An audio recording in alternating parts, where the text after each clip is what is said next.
প্রভাত কাল থেকে যদি হরিনাম না করি তাহলে উদ্ধার হবে কি করে? কেমন করে আমরা তোমায় পাবো কি করে? তুমি নিজেই বলেছ যে প্রভাতে শ্রীকৃষ্ণ নাম পূর্ণ হবে মনস্কাম, বদন ভরে বলো একবার হরিনাম রে। আহা, বলে প্রভাতে শ্রীকৃষ্ণ নাম। ওই যে কালকে বলছিলাম যে জীবনের প্রভাত হচ্ছে বাল্যকাল, বাল্যকালটাই জীবনের প্রভাত। সেই প্রভাতকাল থেকে যদি হরিনামটা শুরু না হয় তাহলে সন্ধ্যাকালে গিয়ে হরিনামের কথা মনে পড়বে না। ইংরেজিতে একটা কথা আছে যে morning shows the day, morning shows the day, মানে সকালটাই দেখিয়ে দেয় যে আজকের দিনটা কেমন যাবে, সকালবেলাটা। তেমনি বাল্যকাল যদি সঠিক সুন্দর না হয় তাহলে সারা জীবনটাও ভালো যাবে না। ওই জন্যে বাল্যকাল থেকেই হরিনাম করা উচিত। তাই ভক্তগণ আজকের মহাপ্রভুর চরণে এসে প্রার্থনা করছে, প্রভু তুমি একবার জেগে বসো, একবার জেগে ওঠো।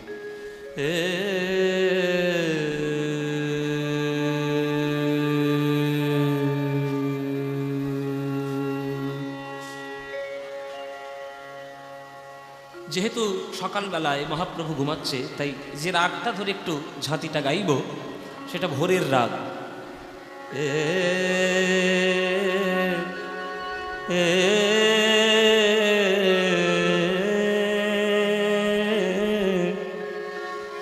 গোরা চাঁদ শয়ন মন্দিরে। রাগ ভৈরব, ভৈরব রাগে আমরা একটু গৌরচন্দ্রিকায় গৌর হরিকে ডাকাবো।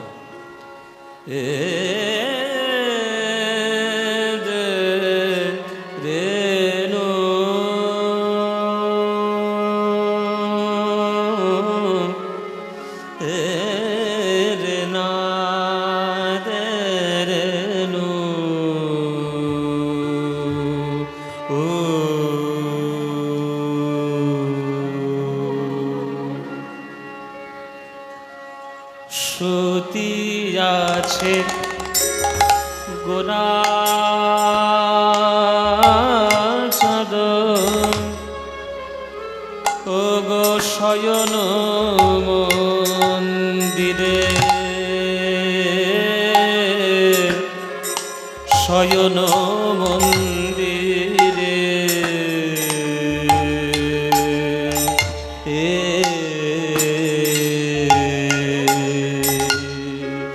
সতী আছে গোরা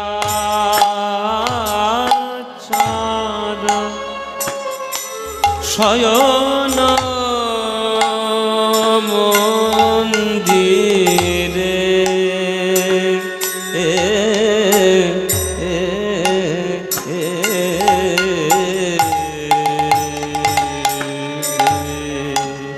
সতী আছে গোরা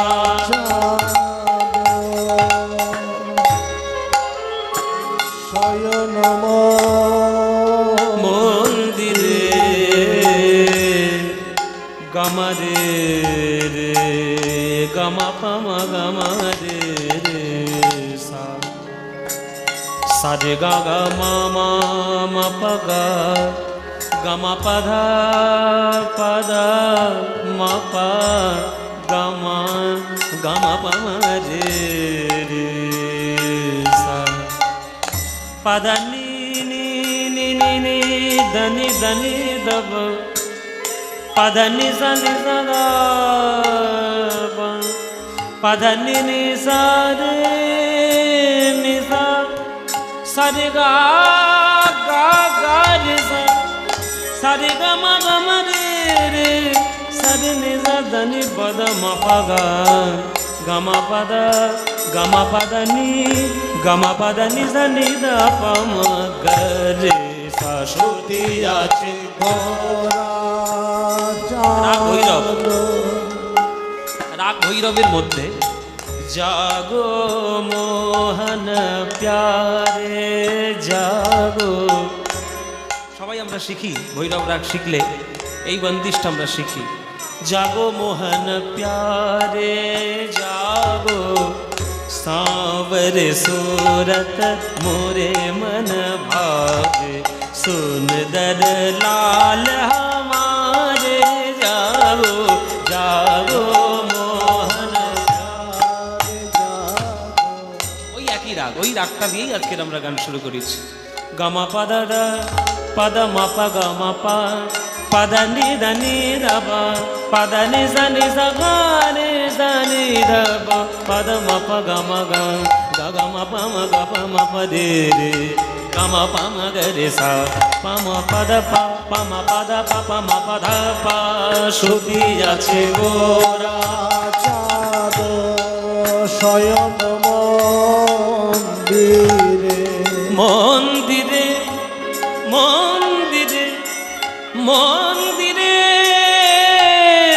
শয়ন মন্দিরে বিচিত্র পালঙ্ক সেজ আজ অতি মনোহরে বিচিত্র পালঙ্ক সেজ অতি মনোহরে অতি মনোহরে মনোহরে মনোহরে মনোহরে মনোহরে মনোহরে বিচিত্র পালঙ্ক সেজ অতি মনোহরে গমগরে গারে জানি নি জানি জানি জানি নি জানি দা পদা পা মা মা পা গা গা মা পদা পদা মা পদা নি দা ধানি দা ধা ধানি নি সা বিচিত্র পালঙ্ক সেজ অতি মনোহরে আমার গৌর হরি আমার গৌর হরি সারা নিশি রাস প্রহরণে আজ নেচে গিয়ে পরিশ্রান্ত ক্লান্ত হয়ে আজ শয়ন মন্দিরে শয়নে রয়েছে। তাই ভক্তগণ চরণ ধরে জাগানোর কথা বলছে। ওগো প্রভু গো একবারে জেগে ওঠো, ওগো শচীর নন্দনে জেগে ওঠো। কিন্তু জাগাবে কি করে? ওই গৌর হরির শয়ন মাধুরী দেখে ভক্তগণের হৃদয় আজ বলি হারি যাই রে, বলি হারি যাই রে, বলি হারি যাই রে, বলি হারি যাই রে, ভাব নিধি গৌর হরির বলি হারি যাই রে, আমার ভাব নিধি গৌর হরি বলি হারি যাই রে, ভাব নিধি গৌর হরির বলি হারি যাই রে, ভাব নিধি গৌর হরির বলি হারি যাই রে, নব নব ভাবের উদয় বলি হারি যাই রে, তোর নব নব ভাবের হৃদয়ে বলি হারি যাই রে, যেমন ভাব ততই প্রেমে বলি হারি যাই রে, যেমন ভাব তেমন প্রেমে বলি হারি যাই রে, যতই ভাব ততই রস বলি হারি যাই রে, যতই ভাবে ততই রস বলি হারি যাই রে, এই যে ভাবে রসে মাখামাখি বলি হারি যাই রে, ভাবে রসে মাখা মাখি বলি হারি যাই রে, ধানি নি ধানি ধানি ধানি নি ধানি ধানি বাদা সানি ধানি ধানি ধানি দা বাদা মাপা ধানি ধানি ধানি নি দা সানি ধানি নি দা সানি সারি নি নি রে কৃষ্ণ কৃষ্ণ কৃষ্ণ বলে বলি হারি যাই রে, পামা গামা গরে গরে সারে গা গরে গামা গামা পামা মাপা দা বাদা নি ধানি ধানি ধানি দা মাপা ধানি দা সানি দা মাপা ধানি দা দা সানি দা মাপা ধানি সা রাধে রাধে রাধে বলে বলি হারি যাই রে, দাদা ধানি দা ধানি দা দাদা ধানি দা ধানি দা বাদা দা বাদা দা বাদা গামা গামা পামা গামা পাদা পামা গামা নি ধানি দা বাদা মাপা ধানি দা ধানি দা ধানি দা হরি হরি হরি বলে বলি হারি যাই রে, রাধে রাধে রাধে বলে বলি হারি যাই রে, কৃষ্ণ কৃষ্ণ কৃষ্ণ বলে বলি হারি যাই রে, হরি হরি হরি বলে বলি হারি যাই রে, রাধে রাধে রাধে বলে বলি হারি যাই রে, কৃষ্ণ কৃষ্ণ কৃষ্ণ বলে বলি হারি যাই রে, ওই হরি হরি হরি বলে গৌর হরি হরি বল হরি হরি হরি বলে বলি হারি যাই রে, রাধে রাধে রাধে বলে বলি হারি যাই রে, কৃষ্ণ কৃষ্ণ কৃষ্ণ বলে বলি হারি যাই রে, হরি হরি হরি বলে বলি হারি যাই রে, রাধে রাধে রাধে বলে বলি হারি যাই রে, কৃষ্ণ কৃষ্ণ কৃষ্ণ বলে বলি হারি যাই, হরি হরি হরি বলে বলি হারি যাই রে, বিচিত্র পালঙ্ক সেজ অতি মনোহরে অতি মনোহরে অতি মনোহরে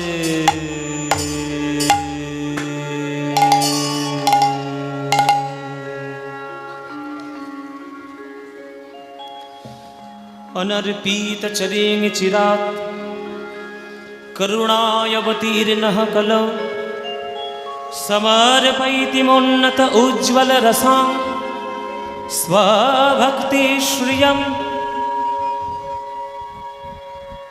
हरिपूरट सुंदर द्युति कदम्ब संदीपित सदा हृदय कंदरे स्फुरतो श्री शचिनंदन शचिनंदन।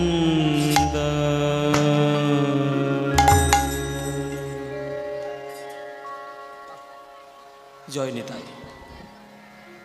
উপস্থিত সকল কৃষ্ণ অনুরাগী গৌর ভক্তবৃন্দের চরণে আমার কোটি কোটি দণ্ডবৎ প্রণাম। আমার সকল গুরুবর্গের শ্রীচরণে আমার শত সহস্র কোটি দণ্ডবৎ প্রণাম। সন্ন্যাসীতলা খড়গ্রাম এই গ্রামের হরিনাম সংকীর্তন অনুষ্ঠানে আজকে আপনারা সবাই একত্রিত সমবেত হয়েছেন প্রভাতকালীন হরিনাম সংকীর্তন আস্বাদন করবেন বলে। এই হরি সংকীর্তন মাধুরী আমরা যার কাছ থেকে পেয়েছি তিনি হলেন আমার সংকীর্তন পিতা গৌর সুন্দর। গৌর সুন্দরের কাছ থেকে সাধারণ কলিজীব হরিনামের রাস্তা, হরিনামের ধ্বনি দেখতে পেয়েছে। সেই মহাপ্রভুর চরণে যদি আমরা আমাদের জীবন দিয়ে তার চরণে অর্পণ না করি, সমর্পণ না করি, তাহলে আমরা বাঙালি জাতি হিসেবে আমরা অকৃতজ্ঞ জাতি হয়ে থেকে যাব। অকৃতজ্ঞ জাতি আমরা হতে চাই না, আমরা কৃতজ্ঞ জাতি হতে চাই। একটা বাবা অফিস থেকে ফেরার সময় এক ভাঁড় রসগোল্লা নিয়ে গেছে তার ছেলের জন্য। বাবা জানে ছেলেটা রসগোল্লা খেতে ভালোবাসে, ছেলের জন্য একটু রসগোল্লা কিনে নিয়ে যায়। মুর্শিদাবাদের খড়গ্রাম স্টপেজের যেটা সব থেকে ভালো মিষ্টির দোকান, সেখান থেকে বড় বড় রসগোল্লা ছেলের জন্য কিনে নিয়ে গেছে। বাড়িতে নিয়ে এসছে ছেলেকে খাওয়াবে বলে। এক ভাঁড় রসগোল্লা পেল ছেলে, খাবে। কিন্তু ছেলে যদি ওই ভাঁড় থেকে রসগোল্লা খাওয়ার আগে একটা রসগোল্লা অন্তত প্রথমেই সেই রসগোল্লাটা নিয়ে যদি বাবার মুখে তুলে দেয়, বাবার বুকটা বড় আনন্দে ভরে যায় যে আমার ছেলে আমার কষ্টটা বুঝেছে, তাই নিজে খাওয়ার আগে আমার মুখে দিয়েছে। তেমনি আমরা যা কিছু করতে পারছি সব ঈশ্বরের দয়ায় করতে পারছি। কথা বলতে পারছি, সুস্থ একটা দেহ পেয়েছি, শোনার ক্ষমতা রয়েছে, চলার ক্ষমতা রয়েছে, গান গাওয়ার ক্ষমতা রয়েছে, কথা বলার ক্ষমতা রয়েছে। এই সকল কিছু ক্ষমতা আমরা পেয়েছি ভগবানের মাধ্যমে, তারই কৃপায়। সেই কথা বলার ক্ষমতা আর সকল কিছু ক্ষমতা যদি জগতে অ্যাপ্লাই করার আগে আমরা ভগবানেরই চরণে অর্পণ করে দিই, তবেই ভগবান খুশি হয়ে আমাদের বুকের মধ্যে টেনে নেবে যে এ আমার মূল্য বুঝেছে। তাই প্রথম কথা সে আমার জন্য বলেছে। এটা যে কত বড় একটা তত্ত্ব কথা, এটা আপনারা যারা হৃদয় দিয়ে অনুভব করতে পারবেন, আপনারা সবাই মন দিয়ে শুনলেই দেখবেন আপনাদের মন ভরে উঠবে। ওই জন্যে এই ভগবানের চরণে সমর্পণই হলো জগতের শ্রেষ্ঠ জিনিস। কেননা ভগবান বহু কিছু দিয়েছেন আমাদের, আমরা কিছুই দিতে পারিনি ভগবানের চরণে। সব কিছু ভগবান আমাকে দিয়ে পাঠিয়েছে, আমরা কি দিলাম? আমরা শুধু অবহেলা দিলাম, অকৃতজ্ঞতা দিলাম, শুধু ঠেস দিয়ে দিলাম, তাকে দূরে সরিয়ে রাখলাম। আমাদের কাছে ভগবান হচ্ছে ব্যবহারের পাত্র মাত্র। কিছু মনে করবেন না বাবা, যেটা বাস্তবিক কথা সেটাই বলছি। এই যে আপনারা সন্ন্যাসী তলায় আসেন বা রাধা গোবিন্দের মন্দিরে আসেন বা যে কোনো মন্দিরে গিয়ে পুজো দেন, আপনারা সবাই হৃদয়ে ভরা ভরা, বুক ভরা ভরা চাহিদা আর কামনা বাসনা নিয়ে ভগবানের মন্দিরে গিয়ে পুজো দেন। ভগবান আমাকে এটা দাও, ভগবান আমাকে সেটা দাও, জায়গা দাও, জমি দাও, ছেলে দাও, মেয়ে দাও, চাকরি দাও। চাওয়ার জন্য ভগবানের কাছে যান, তাহলে ভগবান হচ্ছে আপনাকে সুখ দেওয়ার একটা ব্যবহারের পাত্র। তাকে ভালোবাসার জন্য কখনো ভালোবাসেননি। যেদিন সুখ দেওয়ার পাত্র থেকে শুরু করে সেটা বন্ধ করে দিয়ে যেদিন ভগবান কেবলমাত্র আপনার ভালোবাসার পাত্র হবে, সেই দিন দেখবেন ভগবান দুই বাহু তুলে প্রেম দেওয়ার জন্য উপর থেকে নেমে এসেছে তোমায় বুকে জড়িয়ে ধরার জন্য। তাই কীর্তন গানের মূল লক্ষ্য হলো ওইটা যে ভগবানের চরণের গান শুনতে বসে যেন তার চরণের প্রতি আমার প্রেম জন্মগ্রহণ করে। যদি প্রেম জন্ম না নেয় তাহলে কিছুই হলো না বাবা। হরিদাস ঠাকুর লিখে গেছে, হরিদাস ঠাকুর বলে গেছে যে কেহ কহে নাম লইলে পাপ হয় ক্ষয়, কেহ কহে নাম লইলে স্বর্গপ্রাপ্তি হয়। ঠাকুর হরিদাস কহে নামের শুধু দুই ফল নয়, নাম লইলে কৃষ্ণ পদে মধুর প্রেমের উদয়। চৈতন্য চরিতামৃতে পরিষ্কার করে লেখা আছে, দেখবেন। এগুলো পড়তে হয়, এগুলো জানতে হয়, তবেই ভগবানের চরণের প্রেম লাভ করা যাবে। তাই কবিগুরু বলছেন যে প্রভু সকল কিছু কৃপার ভান্ডার তুমি আমাকে দিয়ে পাঠালে, অথচ আমি তোমার চরণে কিছুই দিতে পারিনি, তার জন্য তুমি আমায় ক্ষমা করো। কি বলে বলো, আমি তোমায় কি দেব বলো?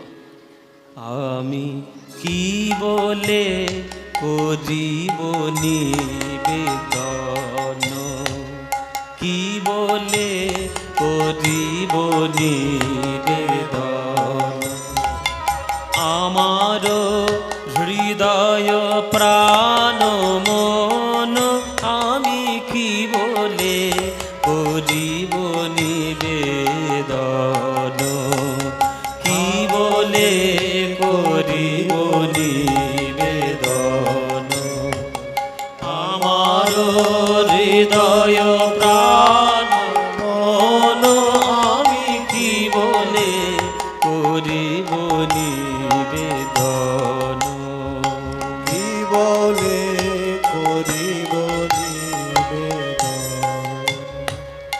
পরিষ্কার কথা, আমি কি বলে তোমায় নিবেদন করব বলো? ভগবান বলছে কি বলে নিবেদন করবি মানে? এত কিছু দিয়ে পাঠালাম, দে। তোকে তো অনেক কিছু দিয়েছি, দেহ দিয়েছি, মন দিয়েছি, প্রাণ দিয়েছি, সব কিছু তো দিয়েছি, দে। কিছু দিবি না?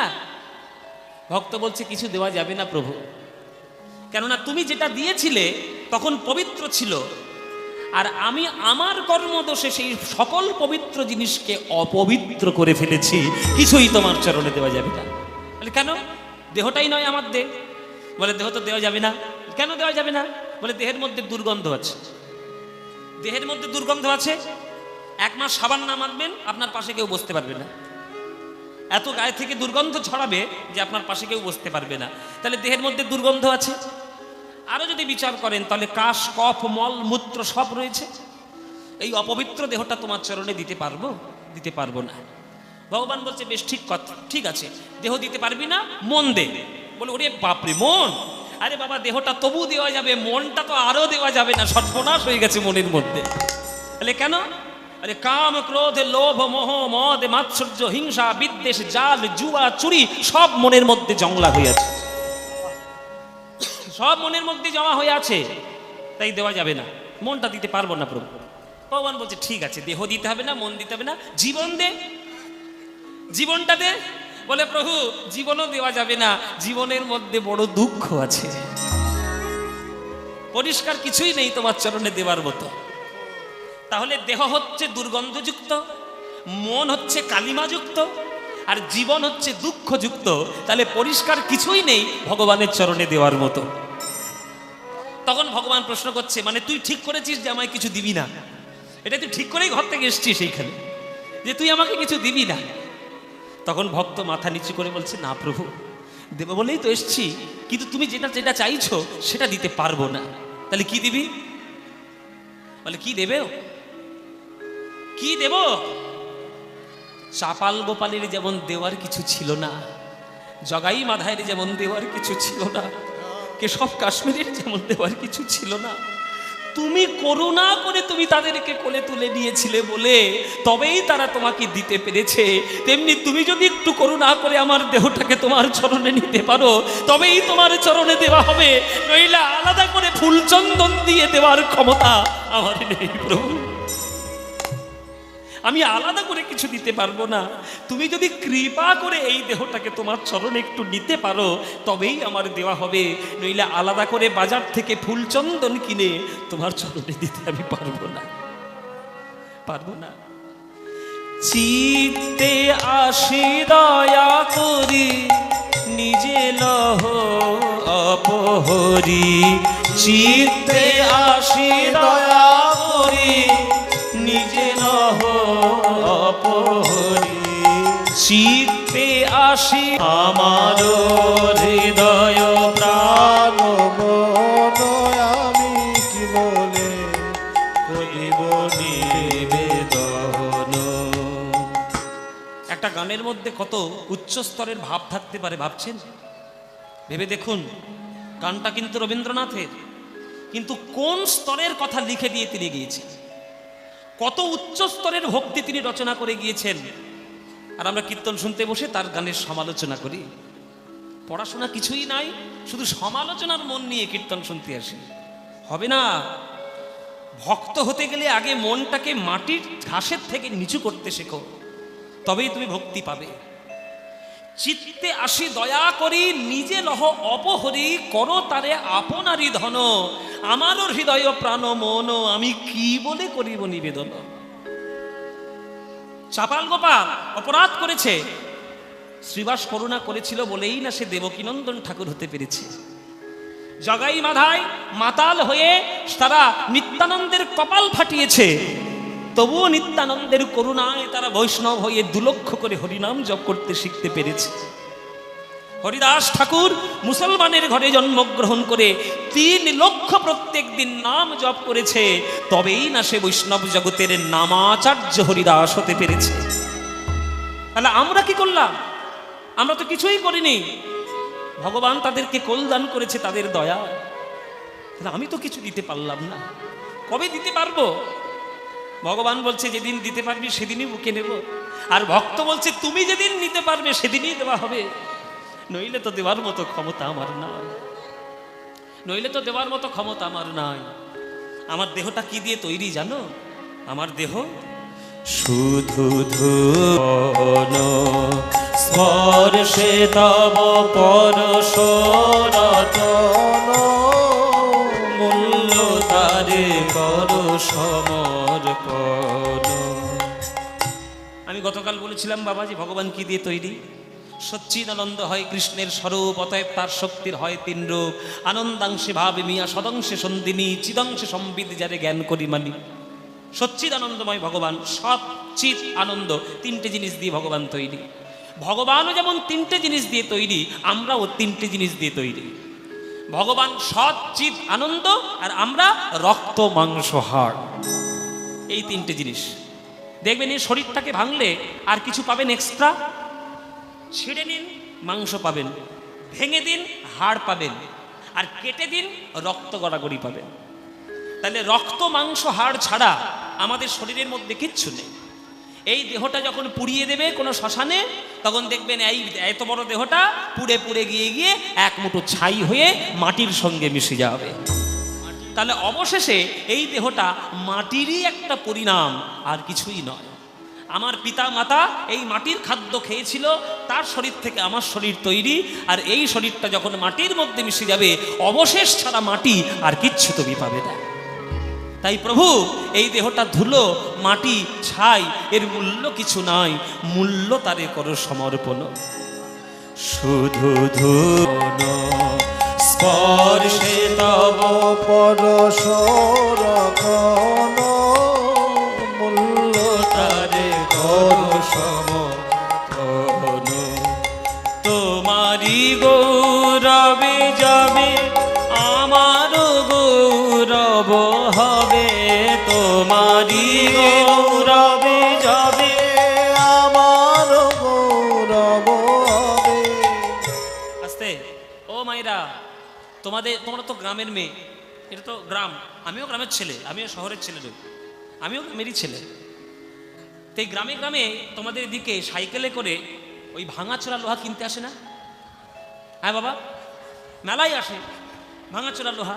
ক টাকা করে কেজি যাচ্ছে এখন খড়গ্রামে? কত? তুই কি করে বুঝলি? তুই কি খড়গ্রামে থাকিস? হ্যাঁ, আমি খড়গ্রামের কথা জিজ্ঞেস করেছি। খড়গ্রামে ক টাকা করে কেজি বাবা? আমার 20 টাকা। হ্যাঁ বাবা, 30 টাকা, টিন 30 টাকা, লোহা 20 টাকা। আচ্ছা মনে করুন 1 কেজি লোহা, ভাঙাচোরা লোহা 20 টাকায় আপনি বিক্রি করছেন, ওই 1 কেজি লোহা আমাকে দিতে পারবেন? আমি নিয়ে যাব। ওই 1 কেজি লোহা আপনার কাছ থেকে কিনে নিয়ে গিয়ে আমি আমার বাড়িতে গিয়ে দরজাটা বন্ধ করে কাউকে না দেখিয়ে ওই লোহাটার মধ্যে আমি একটু পরশ পাথর ছুঁইয়ে দেব। হ্যাঁ বাবা, কি হবে? 1 কেজি সোনা হয়ে যাবে। তাহলে 1 কেজি লোহা যেটা 20 টাকায় বিক্রি করছিলেন, সেটা হঠাৎ করে একটা পরশ পাথরের ছোঁয়াতে 1 কেজি সোনা হয়ে গেল। এইবার বলুন, 1 কেজি সোনার দাম কত? 1 লাখ? 1 ভরির দাম 1 লাখ। 1 ভরির দাম 1 লাখ।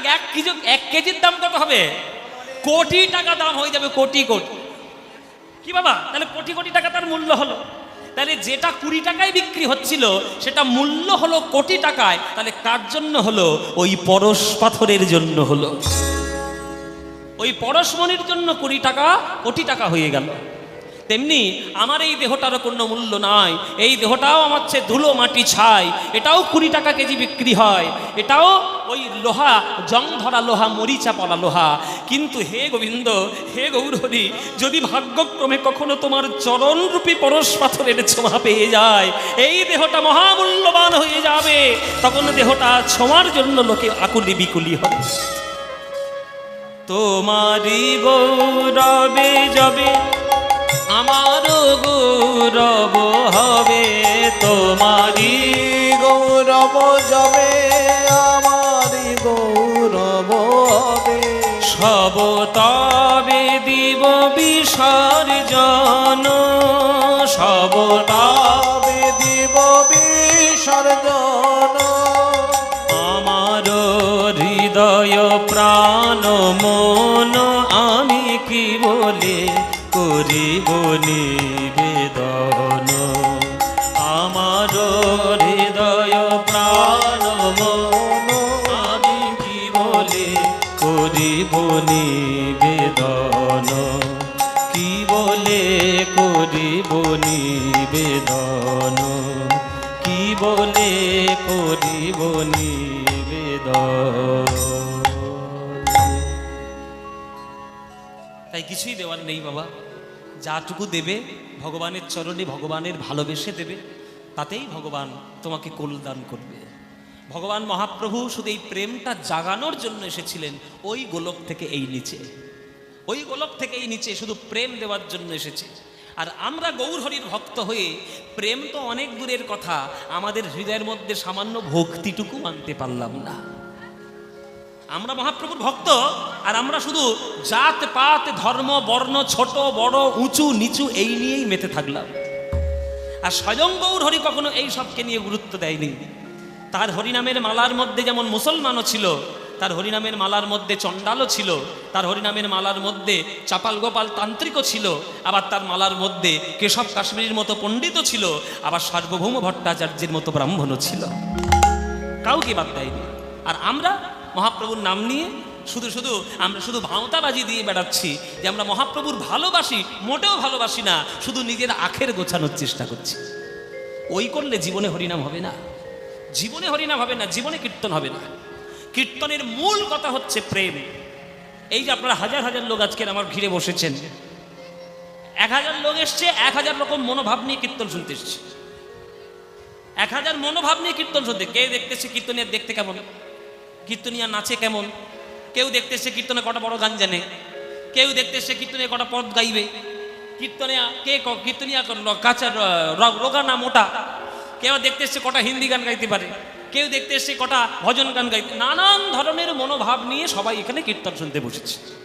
কিন্তু প্রত্যেকের মনোভাবের মূল থাকার দরকার একটাই। যেমন বটগাছের বহু ঝুরি, মূল কিন্তু একটাই, তেমনি কীর্তনের বহু ঝুরি, কিন্তু মূল হচ্ছে গোবিন্দের চরণের প্রেম। ওই প্রেমটা যেদিন পেতে পারবেন, সেদিনেই কীর্তনের মূল আসল জায়গাটা ধরতে পারবে। ওই জন্যে মহাপ্রভু সেই প্রেমটা দেওয়ার জন্য এসেছেন। অনর্পিত চরিং চিরাত করুণায় অবতীর্ণ কলো সমর্পয়িত মুন্নত উজ্জ্বল রসা स्वभक्ति श्रियं हरिपूरट सुंदर द्योति कदम्ब संदीपित सदा हृदय कंदरे स्फुरतु श्री शचिनंदन। अनर्पित चरिং चिरा, ধ্রুব গোস্বামী শ্লোক। অনর্পিত চরিং চিরা, অনর্পিত মানে দেওয়া হয়নি, চরিং চিরা চিরকালে কখনো। চিরকালে কখনো দেওয়া হয়নি এমন একটা দামি জিনিস দেওয়ার জন্য মহাপ্রভু করুণয়া মানে করুণা করিয়া অবতীর্ণ অবতার কলৌ কলিযুগে অবতার হলেন। যেটা কখনো দেওয়া হয়নি সেইটাই দেওয়ার জন্য মহাপ্রভু আজকে এলেন। কোনটা দেওয়া হয়নি? গোলকের অফুরন্ত প্রেম ভাণ্ডার কলিজীবের ভাগ্যে হয়েছে, অন্য কারোর ভাগ্যে হয়নি। মায়েরা, সত্যযুগে বিরাট বড় ভক্ত ছিল, তার নাম প্রহ্লাদ, যার জন্য ভগবান স্বয়ং নৃসিংহ অবতার হলেন। সেই প্রহ্লাদের ভাগ্যেও ব্রজপ্রেম লাভ হয়নি। ব্রহ্মা সৃষ্টিকর্তা, কিন্তু তার ভাগ্যেও ব্রজপ্রেম লাভ হয়নি। ভক্ত ধ্রুব, সেও বিরাট বড় ভক্ত, কিন্তু তার কপালেও ব্রজপ্রেম লাভ হয়নি। ত্রেতা যুগে তো কারোরই লাভ হয়নি, কিন্তু দাপর যুগে কেবলমাত্র বৃন্দাবনের গণ্ডি ছাড়া আর বাইরে কারোর লাভ হয়নি। আর সেই প্রেমটা দেওয়ার জন্য আমার দয়াল নিতাই গৌর হাতে ধরে পায়ে পড়ে সেই প্রেম বিতরণ করেছে। সেই প্রেম বিতরণ করেছেন, যদি আমরা সেটাই গ্রহণ করতে না পারলাম তাহলে আর কি হলো? ওই জন্যই বীরচন্দ্র প্রভু একটা গান লিখেছিলেন যে ব্রহ্মার দুর্লভ গোলকের প্রেম অযাচকে দিবে আনি। ব্রহ্মার দুর্লভ গোলকের প্রেম অযাচকে দিবে আনি। বলছে ব্রহ্মার দুর্লভ গোলকের প্রেম অযাচকে দিবে আনি। ব্রহ্মার দুর্লভ গোলকের প্রেম অযাচকে দিবে আনি। এর একটা গল্প আছে বাবা, এটা ছোট্ট পিছনে গল্প আছে, মানে বৈষ্ণবীয় ভাব দর্শনের গল্প। বলছে কৃষ্ণ একবার রাধারানীর চরণ ধরে কৃষ্ণ প্রার্থনা করছে, অনুনয় বিনয় করছে। কেন না, সখীরা তাকে আঙুল তুলে কথা বলেছে, সেইটা অভিযোগ জানাতে এসছে রাধারানীর কাছে। অষ্ট সখী কৃষ্ণের দিকে আঙুল তুলে একবার অভিযোগ করেছে। কি অভিযোগ?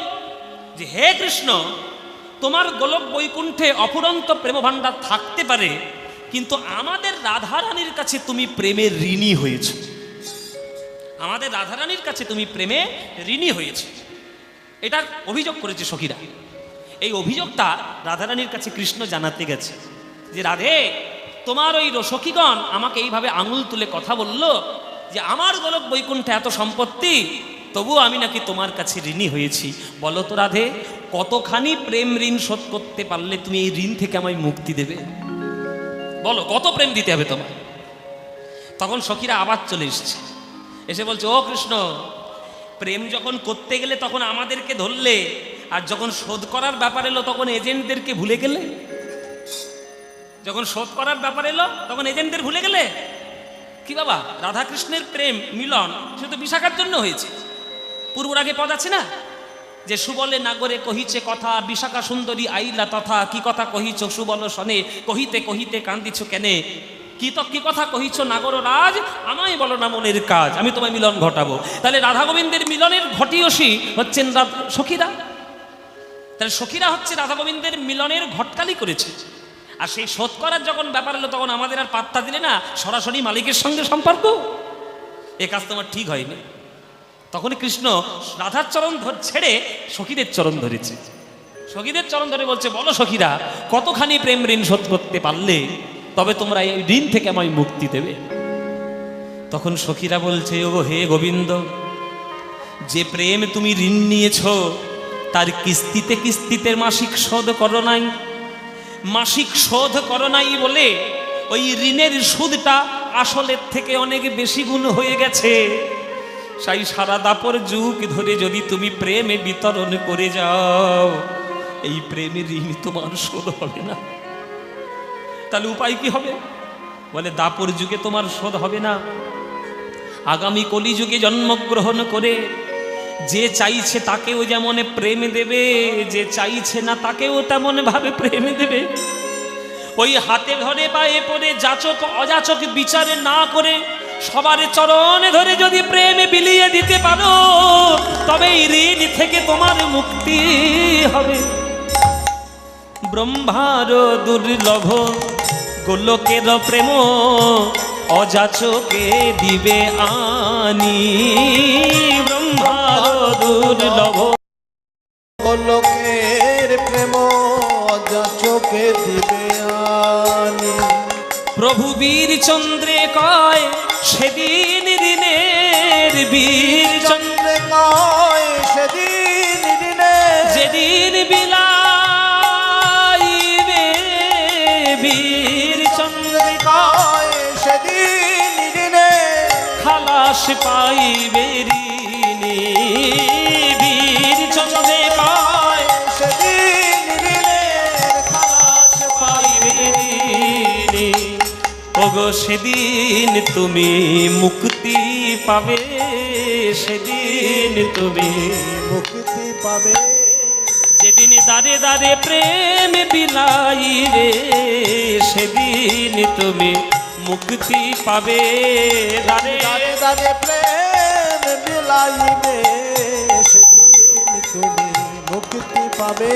যেদিন দাঁড়ে দাঁড়ে প্রেম বিলাইবে লোকের হাতে ধরে পায়ে পড়ে দাঁড়ে দাঁড়ে প্রেম বিলাইবে ওই ধুলায় গড়া গড়ি দিয়ে দাঁড়ে প্রেম বিলাইবে হাতে ধরে পায়ে পড়ে দাঁড়ে দাঁড়ে প্রেম বিলাইবে ওই হাতে ধরে পায়ে পড়ে মুখে হরিবল হরিবল বল মনে হাতে ধরে পায়ে পড়ে কৃষ্ণ কৃষ্ণ বলো বলে হাতে ধরে পায়ে পড়ে হরি হরি বলো বলে হাতে ধরে পায়ে পড়ে দাঁড়ে দাঁড়ে মুক্তি পাবে সেদিন তুমি মুক্তি পাবে প্রভু বীরচন্দ্রে কয় সেদিন দিনের খালাস পাইবে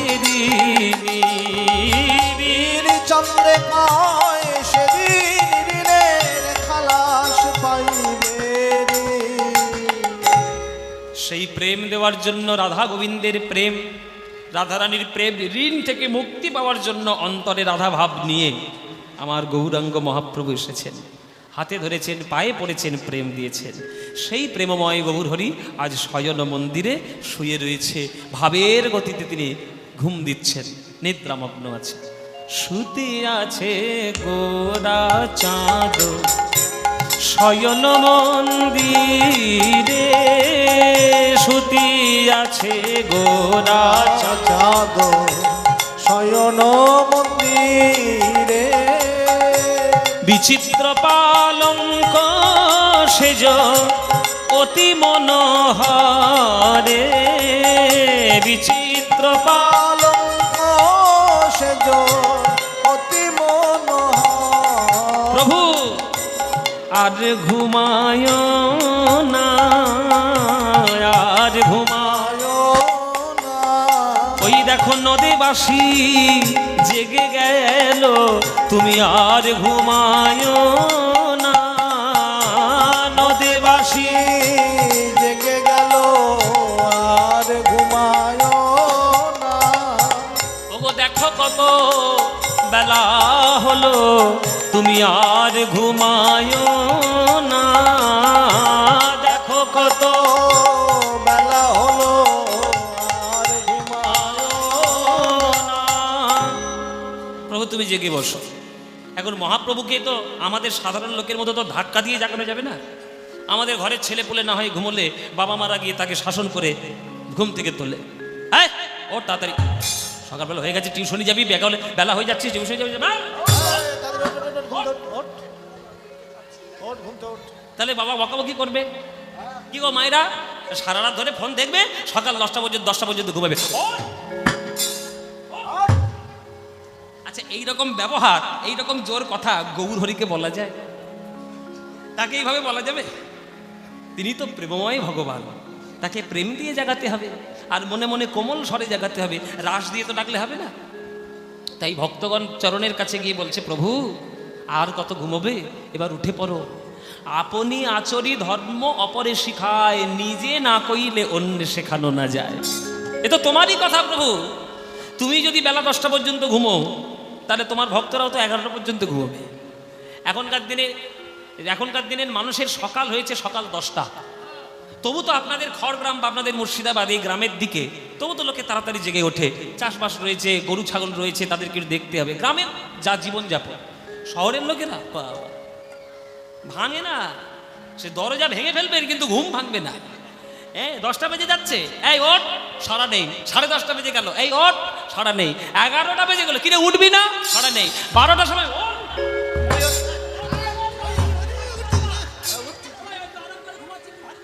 এই হচ্ছে অবস্থা। জেনে দেখো, আপনি আচরি ধর্ময় অপরের শিখা। তা ভক্তরা গিয়ে বলছে, প্রভু তুমি নিজেই বলেছো প্রভাতে শ্রীকৃষ্ণ নাম পূর্ণ হবে মনস্কাম, বদন ভরে ভালো একবার হরি নাম রে, আর তুমি 10টা পর্যন্ত ঘুমিয়ে থাকলে তোমার ভক্তরা কি করে উঠবে? উঠে পড়বো, তুমি উঠে পড়ো, অনেক ঘুমিয়েছো, তোমার চরণ ধরে মিনতি করি, আর ঘুমায় না, আর ঘুমায় না। ওগো দেখো দেখো কত বেলা হলো, তুমি আর ঘুমায় না, দেখো কত বেলা হলো, আর ঘুমায় না। কি করে উঠবে গো আমার গৌর হরি? হ্যাঁ, বেলা হয়েছে বাড়িয়ে বলতে বলবো। আচ্ছা আচ্ছা, আর একটু বিস্তার করতে চাইছি। দেখুন, বেলা বেলা তো আমাদের অনেকই হয়, কিন্তু একটা গুরুর কাছে একটা শিষ্য রোজ এসে বলে, গুরুদেব দীক্ষা দিন না, গুরুদেব দীক্ষা দিন না, গুরুদেব দীক্ষা দিন না। আর রোজ গুরুদেব তাকে তাড়ায়, এই বেরো এখান থেকে, এখন তো দীক্ষা নেওয়ার সময় হয়েছে, বেরো, সময় হলে দীক্ষা নিতে আসবি, তারপর তার আগে আসবি না।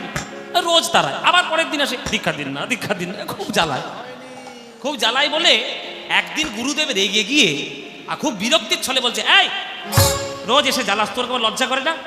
তুই দীক্ষা নিবি? এই জয় গুরু তোর মন্ত্র, জয় গুরু মন্ত্র, তুই শুধু বলবি জয় গুরু জয় গুরু জয় গুরু, এইটাই তোর মন্ত্র। তুই কত বড় সাধনা করতে পারিস দেখ। বলে গুরুদেব একটা বিরক্তির ছলে মন্ত্র দিয়ে চলে গেল। শিষ্য মনে মনে ভাবলো, যাক বাবা, অনেক কষ্টের পর একটা মন্ত্র তো পেয়েছি, জয় গুরু মন্ত্র তো পেয়েছি। এই জয় গুরু মন্ত্র জপ করতে করতে খুব জপ করছে, এবার মন প্রাণ দিয়ে জপ করছে। জপ করতে করতে বাবা একটা দারুণ সিদ্ধি লাভ করলো। কি সিদ্ধি লাভ? ওই বহরমপুরের গঙ্গা নদী হেঁটে হেঁটে পার হয়ে যায়। বহরমপুরের গঙ্গা নদী হেঁটে হেঁটে পার হয়ে যায়, নৌকা টৌকার দরকার হয় না, মানে জলের উপর দিয়ে হেঁটে যেতে পারে। হ্যাঁ, জয় গুরু বলতে বলতে এই মন্ত্রটা বলেই সে যায়। যখনই নদী পার হয় জয় গুরু বলতে বলতে মাদুরের মতো হেঁটে যায়। এবার হঠাৎ একদিন দেখছে যে উদ্ধারণপুরে এসে ওই গুরুদেব বসে রয়েছে নদীর পাড়ে। উদ্ধারণপুর আছে না আপনাদের কাছে? উদ্ধারণপুরে এসে বসে আছে গুরুদেব নদীর পাড়ে। শিষ্যটি বলছে, কি ব্যাপার গুরুদেব, আপনি কেন নদীর পাড়ে বসে আছেন কেন? বলে, বাবা ওই পাড়ে যাব, নৌকাটা না এলে কি করে যাব, তাই নৌকার জন্য অপেক্ষা করছি। হ্যাঁ, সে কি কথা? আপনি আমার গুরু আর আমি আপনার শিষ্য, আমি জীবনে নৌকার জন্য দাঁড়াই না, আপনি আজকে নৌকার জন্য বসে আছেন। তখন গুরুদেব বলছি, বাবা তাহলে তুমি কি করে পার হও? বলে, কেন? ওই যে আপনি জয় গুরু মন্ত্র বলেছেন না, ওই মন্ত্র বলতে বলতে আমি হেঁটে হেঁটে পার হয়ে যাই। অসম্ভব, হতেই পারে না। সে কি কথা? আমি তো মনে মনে ভাবছি, আমি তো বিরক্তির ছলে মন্ত্র দিয়েছি, ভালো মন্ত্র তো দিইনি। ও বেটা সেটাই বলে তুমি পার হয়ে যেতে পারো বাবা? বলে, হ্যাঁ দেখাবো নাকি? বলে, কি দেখাও? বলে, এই দেখুন, জয় গুরু জয় গুরু জয় গুরু জয় গুরু জয় গুরু বলতে বলতে নদী পা। ও মায়েরা, গুরুদেবের চক্ষু ছানা বড়া হয়ে গেল। ছানা বড়া নয়, যত রকম বড়া ছিল সব হয়ে গেল, দই বড়া সাম্বার বড়া যা ছিল। ওরে বাপরে, আমি একটা বিরক্তির ছলে মন্ত্র দিয়েছি, বেটা সেইটাই পার করে গেল, এই নদী পার হয়ে গেল। হ্যাঁ, তাহলে আমার মন্ত্রের দাম আছে। আমি কি এমনি এমনি গুরু? আমিও ভালো গুরু, নইলে আমার মন্ত্র কাজ করবে কেন? হ্যাঁ, অহংকার চলে এলো সঙ্গে সঙ্গে যে আমি বড় গুরু, তাহলে আমার মন্ত্র কাজ করেছে। হ্যাঁ, তাহলে আমিও পার হয়ে যাই, আমিও কেন বসে থাকবো? তাহলে জয় গুরু মানে ও বলছে জয় গুরু, তাহলে আমি তো ওর গুরু, তাহলে আমি কি বলবো? ও বলেছে জয় গুরু আর আমি বলবো জয় আমি, জয় আমি, জয়। এই জয় আমি বলতে বলতে যেই নদীর মধ্যে দুপা এগিয়েছে আর ডুবে মরেছে স্রোতের মধ্যে, জয় গুরু বেরিয়ে গেছে।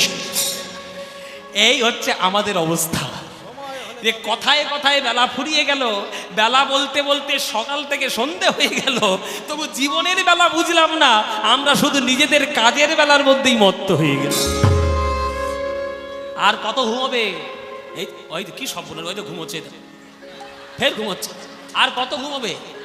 রাত্রে ঘুমিয়ে হয়নি, বট গাছের গোড়া পেয়ে বেশ হেলান দিয়ে ঘুমোচ্ছে। ওটো জল, পাশে পুকুর আছে, পুকুরে জল দেবো গায়ে একবার, ওটো। এই হচ্ছে অবস্থা। আরে ঘুমায় না, আরে ঘুমানি, তাই গৌর হরি বল হরি বল।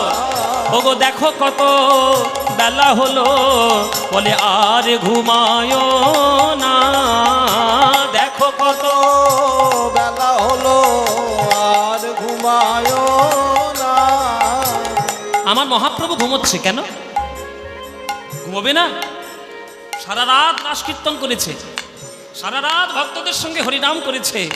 হরিনাম করে আমার গৌরাঙ্গের মহাপ্রভুর দেহটা অলসে অবশ অঙ্গ, আহা ও গো অলসে অবশ অঙ্গ, আমার গোড়া নটরায় রে, অলসে অবশ অঙ্গ, গোরা নটরায় অলসে অবশ অঙ্গ, আমার গোড়া নটরায় রে, অলসে অবশ অঙ্গ।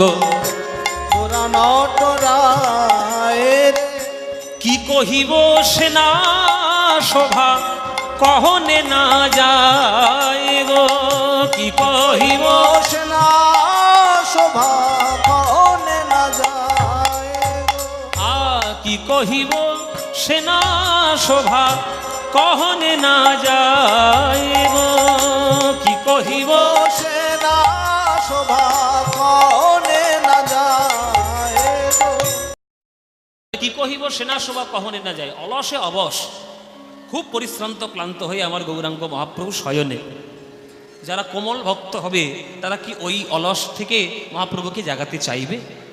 দেখবেন খুব আদরের ছেলে যারা হয়, মা এত স্নেহময়ী, এত বাৎসল্যময়ী, এই ছেলেটা ঘুমোচ্ছে, ঘুমুক ঘুমুক, আমার ছেলেটা ঘুমুক গো, এই বেশি দেখো না, ছেলেটা ঘুমো, ঘুমো বাবা, বেশি দেখো না, ঘুমো। ভক্তরাও তো তাই, মা যেমন স্নেহময়ী, ভক্তরা তেমন দাস্য ভক্তগণ, তাদের মনটাও বড় কোমল। পদকর্তা বলছে ওই যে শয়নে রয়েছে আমার মহাপ্রভু, শয়ন মন্দিরে অলসে রয়েছে বটে, কিন্তু তার রূপটা কেমন যেন, একবার নয়ন করে দেখো আমার গৌরাঙ্গ মহাপ্রভু রূপ কেমন কেমন। বলে মেঘের বিজুরি কিমা, মেঘের বিজুরি কিবা কেমন, বলে ছানিয়া যতনে, মেঘের বিজুরি কিবা ছানিয়া যতনে, বলে মেঘের বিজুরি কিবা ছানিয়া যতনে, মেঘের বিজুরি কিবা ছানিয়া যতনে, বলে কত সুধা দিয়া বিধি গোড়ার কইল নির্মাণে, কত সুধা দিয়া বিধি গোদার কইল নিরমানে। হরি বল বাবা। আপনাদের এটা গোয়ালাদের গাঁ, এই যে খড়গ্রাম, প্রত্যেকের বাড়িতে দেখছি 5-6টা করে গরু আছে। আবার কে একজন বলছিল তার বাড়িতে নাকি 80খানা গরু আছে। সর্বনাশ, কি গোয়ালা নয়, হ্যাঁ সৎ। এই যে গরু রয়েছে আপনাদের বাড়িতে, দুধের ব্যবসা, দুধ নিয়ে বিক্রি কারবার, ছানার কারবার, হ্যাঁ দুধ খেয়েছে, কালকে তো বলার কথা কি দরকার, দুধ খেয়েছে কালকে একটা ভালো এক বাটি দুধ খেয়েছে, খুব লোকের কাছে বলছে। না না, এদের খাওয়া দাওয়ার ব্যবস্থা খুব ভালো, আমার কালকে সুন্দর টক খাইয়েছে, ওই জন্য খুব ভালো লেগেছে। হ্যাঁ, দুপুরবেলায় কি সুন্দর সবজির টক খাইয়েছে, আর রাত্রির বেলা একটা জামবাটির দুধ দিয়েছে। হ্যাঁ, সবাইকে দিয়েছে, একজনের, আমার শুধু আমাকে না, সবাইকে দিয়েছে। যাই হোক, আপনারা নিশ্চয়ই জানবেন যে আপনাদের গ্রামে যেহেতু গরু রয়েছে, তাহলে মাখন কি করে তৈরি করতে হয় আপনারা তো জানেন। মাখন তৈরির পদ্ধতি একটা পুরনো পদ্ধতি ছিল। বলে টক দই জলের মধ্যে দিয়ে আর এই বাঁশ একটা চেরা করে ওই মন্থন দণ্ড বানিয়ে আর সেটা দড়ি ধরে এরকম করে করে মন্থন করতো মায়েরা। এই মন্থন করতে করতে ওই দইটা গুলে গিয়ে জলের মধ্যে ওর থেকে ওই কণা কণা মাখন বেরিয়ে আসতো। জলটা পড়ে থাকলে তাকে বলা হয় ঘোল, আর তার ভেতর থেকে কণা কণা মাখন বেরিয়ে আসে। আমার গৌরাঙ্গ যেন সেই রকমভাবে তৈরি হয়েছে। তাহলে কীরকম? মাখনের সঙ্গে গৌরের সম্পর্ক কি আছে? বলে দই যেমন পরিক্রমা পাক দিলে মন্থন করলে তবেই তার মধ্যে থেকে কণা কণা মাখন বেরোয়, তেমনি প্রত্যেক বাঙালির হৃদয়কে মন্থন করতে করতে যতটুকু প্রেমের কণা বেরিয়েছে, সেই প্রেমের কণা দিয়ে আমার যেন গৌরাঙ্গ মহাপ্রভুর দেহটা তৈরি হয়েছে। এত সুধা, এত মিষ্টি, এত তার মাধুর্য, এত তার মধুরতা। হ্যাঁ, ওই জন্য বাঙালি কবি লিখেছেন যে ঘরের ছেলের চোখে দেখেছি বিশ্ব প্রেমের ছায়া, বাঙালির হিয়া অমিয় মথিয়া নিমাই ধরেছে কায়া। এমন রূপ আর হবে নাকি গো? এমন করুণার সিন্ধু অবতার আর হবে নাকি? হবে না। মেঘের বিজুরি কিমা ছানিয়া যতনে, মেঘের কিবা ছানিয়া যতনে, কত সুধা দিয়া বিধি গোরার কইল নিরমানে, কত সুধা দিয়া বিধি গোরারে কইল নিরমান, কত সুধা দিয়া বিধি গোরার কইল নিরমানে, কত সুধা দিয়া বিধি গোরারে কইল নিরমান, অতি মনোহর সেজ বিচিত্র বালি সে, অতি মনোহর সেজ চিত্র বালি ওই অতি মনোহর সেজ বিচিত্র বালি সে, অতি মনোহর বিচিত্র বালি, আজ বাসুদেব ঘোষ দেখে মনের হরিষে, বাসুদেব ঘোষ দেখে মনের হরি, আহা বাসুদেব ঘোষ দেখে মনের হরিষে, বাসুদেব ঘোষ দেখে মনের হরি, ভাবময় পদকর্তা বাসুদেব ঘোষ বলছেন ওই অতি মনোহর সেজ বিচিত্র বালিশে, বাসুদেব ঘোষ দেখে মনের হরিষে। বাসুদেব ঘোষের পাটবাড়ি আপনারা জানেন কোথায়? আপনাদের জানা উচিত। বাসুদেব ঘোষের, যিনি গৌরচন্দ্রিকার সর্বশ্রেষ্ঠ পদকর্তা বাসুদেব ঘোষ, মোটামুটি সব লীলাতেই তার গৌরচন্দ্রিকার পদ আছে। এনার বাড়ি কোথায়? বাবা না না, ওটা গোবিন্দ ঘোষ, ওটা বাসুদেব ঘোষ না। বাসুদেব ঘোষ কাছাকাছি, আপনাদেরই কাছে। এই যে ফুটি সাঁকো আছে না, ফুটি সাঁকোতে সোজা চলে যাবেন, কুলাই বলে একটা গ্রাম পড়বে, কুলাই। হ্যাঁ, কুলাই গ্রাম হচ্ছে বাসুদেব ঘোষের পাটবাড়ি। জ্ঞান ওই যে ফুটি সাঁকো থেকে 10-12 কিলোমিটার যাবেন, গিয়ে মেন রাস্তা থেকে বাঁ দিকে কেটে যেতে হবে। সবাই জানে কুলাই গ্রাম কোথায়। হ্যাঁ হ্যাঁ হ্যাঁ, পালিটা, পালিটা স্টপেজটার নাম হচ্ছে পালিটা। ফুটি সাঁকো থেকে সোজা 10-12 কিলোমিটার গেলে পালিটা, পালিটার থেকে বাঁদিকে চলে যাবেন, বাঁদিকে চলে গেলে 7-8 কিলোমিটার মতো লাগবে, ওইখানে কুলাই গ্রাম। ওই কুলাই গ্রামটা হচ্ছে বাসুদেব ঘোষের পাটবাড়ি, কি মানে জন্মস্থান আর কি। কিন্তু বাসুদেব ঘোষের সমাধিস্থল পূর্ব মেদিনীপুর জেলায়, পূর্ব মেদিনীপুর জেলায় তমলুকের কাছে নরপোতা বলে একটা জায়গা আছে। ওই নরপোতাটাই হচ্ছে বাসুদেব ঘোষের সমাধিস্থল। নরপোতা, নর মানে কি মানুষ, আর পোতা মানে কি সমাধি, সমাধি দেওয়া। পোতা বলে না, মাটির ঢিবিকে পোতা বলে, হলে কি নরপোতা। তা ওই নরপোতাতে আমার বাসুদেব ঘোষ তিনি জীবন্ত সমাধি নিয়েছিলেন, জীবন্ত সমাধি নিয়েছিলেন। কেননা বাসুদেব ঘোষ বলছে এসব জিনিস জানতে হবে বাবা, আপনি একটু জেনে রাখবেন। আপনারা তো পদাবলী এত ভালোবাসেন, ওই জন্যই আপনাদেরকে বলা। বাসুদেব ঘোষ বলছে যে লোকের মরণ দেখেছি ভক্তগণ, মরণের সময় এলে কণ্ঠরুদ্ধ হয়ে যায়, চোখ আটকে যায়, হাত পা থেমে যায়, কণ্ঠ থেমে যায়। আমি চিরকাল একটাই শব্দ শিখেছি, গৌর আর গৌর।